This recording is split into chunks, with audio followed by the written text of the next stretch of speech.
Krim kunyit ni best, jeragat kat muka dah hampir hilang. Saya dah guna 2 jar, memang in love gila. Okey, ni produk yang kami betul-betul percaya. Hi everyone, I'm Siti Nurhaliza. Hari ni saya nak kongsi satu benda yang saya sendiri tak sangka.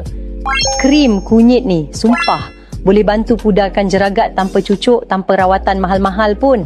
Tak payah sapu banyak pun, sikit je dah serap elok.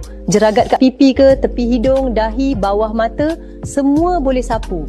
Baru 10 hari je, dah nampak tumpuk hitam makin pudar, kulit pun nampak sekata, cerah dan glowing, walaupun tak make up. Tak perlu cucuk, tak perlu bazir, duit pergi spa atau klinik. Sapu je krim kunyit ni setiap hari, memang nampak kesan. Lelaki perempuan semua boleh guna.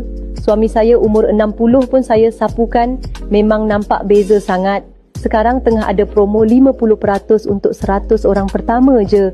Nak hilangkan jeragat dengan cara selamat, cepat-cepat tekan link kat bawah sebelum terlambat ya.